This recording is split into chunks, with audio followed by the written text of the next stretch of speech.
અમરેલીની RTO કચેરી અત્યારે વિવાદોના વમળમાં ફસાઈ છે. રાજ્યમાં કડક દારૂબંધીના દાવાઓ વચ્ચે સરકારી કચેરીના પટાંગણમાં જ દારૂની ખાલી બોટલો મળી આવતા તંત્રની પોલ ખુલી છે. આ બાબતનું કવરેજ કરવા ગયેલા પત્રકાર અને સામાજિક કાર્યકર પર આરટીઓ ઇન્સ્પેક્ટર દ્વારા જે પ્રકારનું દબાણ કરવામાં આવ્યું તેણે અનેક ગંભીર શંકાઓ જન્માવી છે.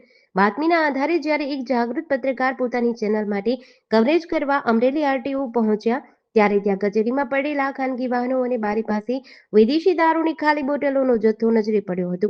આ ગંભીર લાપરવાહી અંગે જ્યારે પત્રકાર અને સામાજિક કાર્યકર દ્વારા ત્યાં હાજર આરટીઓ ઓફિસરને સવાલ પૂછ્યા ત્યારે અધિકારી જવાબ આપવાના બદલે પત્રકાર પર તૂટી પડ્યા હતા.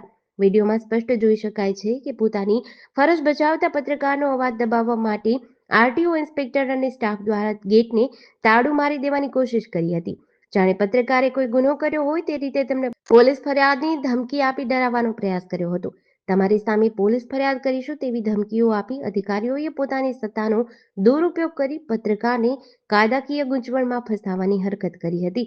આ ઘટનાએ અનેક સવાલ ઊભા કર્યા છે કે શું સરકારી કચેરીઓમાં દારૂની મહેફિલો જામે છે? જો દારૂની બોટલો મળી આવી છે તો તેની તપાસ કરવાને બદલે પત્રકારને ધમકાવવાનું કારણ શું? શું અધિકારીઓ પોતાની ખામીઓ છુપાવવા માટે મીડિયાનો અવાજ દબાવવા માંગે છે?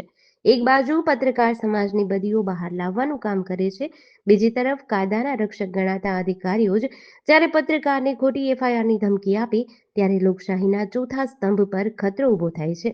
આ બાબતે ઉચ્ચ કક્ષાએથી તપાસ થાય અને જવાબદાર આરટીઓ અધિકારી સામે કડક પગલાં લેવામાં આવે તેવી માંગ ઉઠી છે.